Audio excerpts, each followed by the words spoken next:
Chers sujets du Royaume de France, chers amis chevaliers, bienvenue sur la chaîne de l'Aventurier Catholique. Alors là, le décor, je vous parle d'un cabanon dans une calanque à côté de Toulon, puisque le week-end, il n'y a pas accès au bateau. Oui, c'est une bizarrerie, on ne peut travailler sur son bateau le samedi et le dimanche, le chantier rouvre le lundi matin.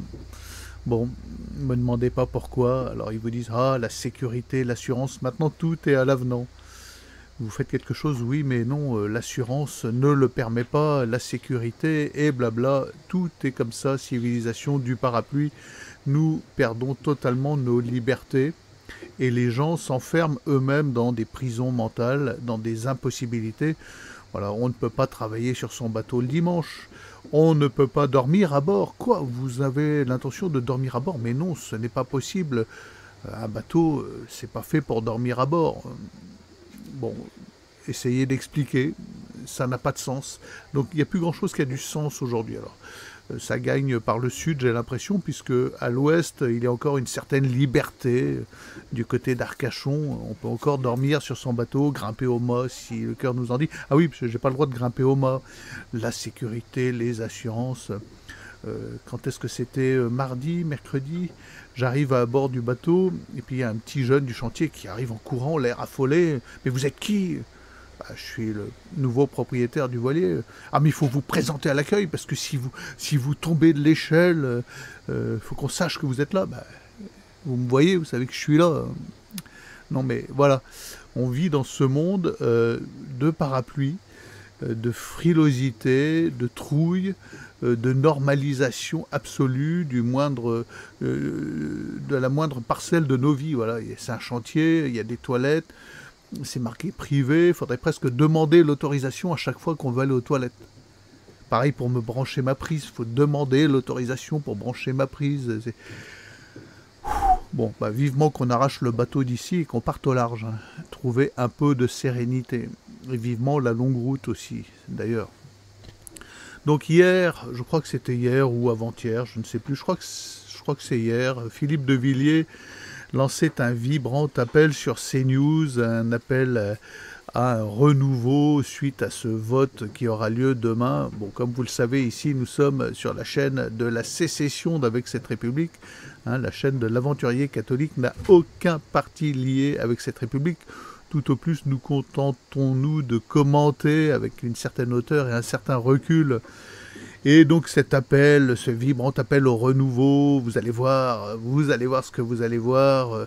Tout le monde va voter pour ce renouveau, pour la grandeur de la France, pour un retour, voilà, les oignons d'Égypte, etc., etc. Bien, et certains relayent, certains youtubeurs s'emparent de cet enthousiasme et relayent en disant j'y crois. Bon, alors désolé de venir en trouble fait de vous dire que moi non, et j'ai de bonnes raisons parce que dites-moi qui incarne un soi-disant sauveur. Est-ce que c'est Monsieur Bardella? Quand est-ce que M. Bardella a dit je vais renouer avec le baptême de Clovis, je vais effacer toutes les lois de mort, et surtout celles inscrites dans la Constitution. Je vais rendre sa couronne au Christ, et je serai son vicaire, son serviteur sur terre.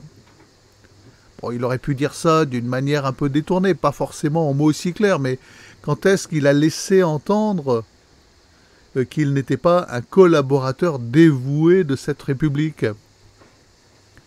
Quand est-ce qu'il a laissé entendre que nous, catholiques, pourrions faire reposer notre espérance sur son élection ou sur l'élection de quelconque personnage de sa clique?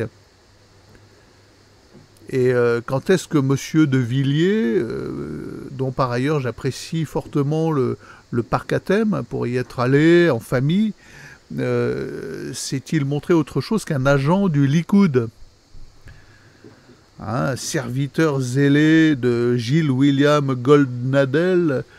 Il ne prononce pas un mot, le petit Villiers, sans en référer à M. Goldnadel. Surtout au sujet de sa chère Vendée. A-t-on le droit de parler de génocide vendéen? Vous avez la bénédiction du Likoud, a dit Goldnadel. Mais pas trop quand même. pas trop, hein, c'est parce que c'est pas le crime des crimes, il y a quand même la Shoah. Bon. Et Philippe de Villiers s'est empressé d'aller s'acoquiner avec le petit Zemmour. Bon, de toute façon, voilà, non, je ne participe pas ni à la votation demain, hors de question de me commettre plus jamais avec les éléments, quels qu'ils soient, de cette République, qui est morte depuis le 4 mars, je le rappelle, et je ne participe pas à cet élan d'enthousiasme. Ah, vous allez voir, on va virer Macron, il va y avoir un renouveau.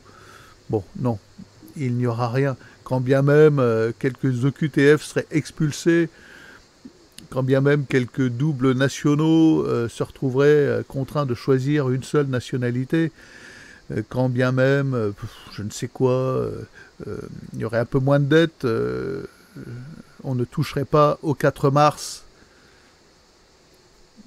on ne toucherait pas au mariage pour tous, on ne toucherait pas à tous ces sacrilèges de mort.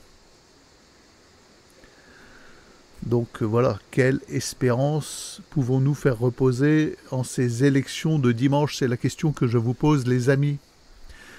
Voilà, si vous émettez une petite espérance, une lueur, faites-le partager en commentaire. C'est pas mon cas. Alors je ne suis pas pessimiste, je suis réaliste. C'est pas du pessimisme. Je ne suis pas là à me repaître de notre sombre avenir et je ne le souhaite pas. Je ne souhaite pas les troubles qui s'en viennent, mais ils s'en viennent. De toute façon, nous allons vers plus de chaos, nous allons vers plus de lois mortifères, nous allons vers un déclin plus prononcé de la France tant que nous aurons ces républicains au pouvoir, ces républicains de la Ve République, tant que nous n'aurons pas mis à la tête du pays un roi. Un roi, alors il pourra peut-être s'appeler autrement que roi, appelons-le président si vous voulez, mais qui remettra son pouvoir entre les mains du Seigneur et qui aura conscience que tout pouvoir vient d'en haut et qu'on ne peut faire n'importe quoi avec la loi de Dieu.